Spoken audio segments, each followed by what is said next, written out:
कटौती नहीं चलेगी। राज्य सरकार के या केंद्र सरकार के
मजदूर विरोधी जो है कानून लाए गए, जो श्रम कानून थे 44, उन्हें समाप्त करके 4 लेबर संहिताओं में उन्हें तब्दील किया गया, जिसमें जो इस पूंजीवादी सरकार ने पूंजीपतियों के लिए फायदा पहुंचाया।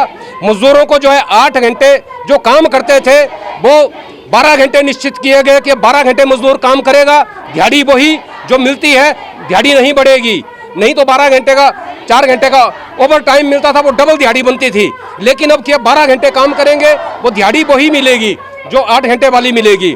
उसके साथ साथ जो है इन्होंने जो महिलाओं को 5 बजे के बाद कानून था एक हमारे हिंदुस्तान में कि कोई भी महिलाओं से 5 बजे के बाद, चाहे सरकारी क्षेत्र में हो चाहे गैर सरकारी क्षेत्र में हो, कोई भी 5 बजे के बाद ड्यूटी नहीं ले सकता था। उसमें भी चेंज करके इन्होंने महिलाओं को भी कर दिया कि रात की शिफ्ट में भी अगर जरूरत पड़े तो काम पर जाना पड़ेगा। ये कानून भी लाया इन्होंने।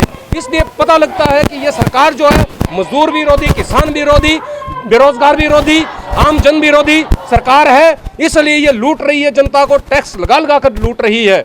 और इसलिए आज जो है सारे वर्ग जो है सड़कों पर हैं, चाहे वो बेरोजगार नौजवान हो, चाहे वो महिलाएं हो, चाहे वो कर्मचारी हो, चाहे वो बेरोजगार यूथ हो, चाहे आर्मी के नाम से आप देख रहे हैं कि अब कहाँ तो किसानों को भी पूरी पेंशन मिलनी चाहिए थी, गुजारा भत्ता जितना आदमी का गुजारा होता है, जिससे कम से कम 15,000 रुपए मिलने चाहिए थे। मजदूरों को भी मिलने चाहिए थे 60,000 के बाद, 60 साल के बाद।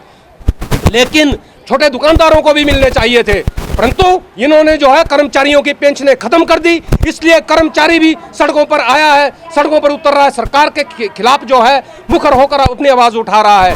इसलिए हम सारे वर्ग के साथ हैं। और CITU जो है ये वैसे भी centre of Indian trade union है, मजदूर यूनियनों का केंद्र है। इसलिए हमारा काम है कि जनता के खिलाफ आवाज उठाना, मजदूरों जनता के लिए आवाज उठाना, मजदूरों के लिए आवाज उठाना, कर्मचारियों के लिए आवाज उठाना। हम देखते हैं मनरेगा की जो दिहाड़ी है, मनरेगा की दिहाड़ी जो है आज 208 रुपए है। हम चाहते हैं कि जब मिनिमम वेज हिमाचल प्रदेश में सरकार दे रही है, अब अप्रैल से 350 रुपए की, उससे पहले तो 300 रुपए थे। हम चाहते हैं कि वो 350 रुपए जो है मनरेगा की दिहाड़ी भी मिलनी चाहिए, मिनिमम वेज वहाँ भी लागू होना चाहिए हिमाचल का।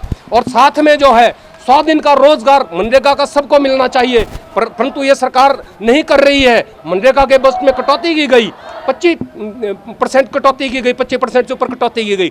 98,000 करोड़ से घटाकर जो है इस बजट में 73,000 करोड़ रुपए मनरेगा का बजट रखा गया।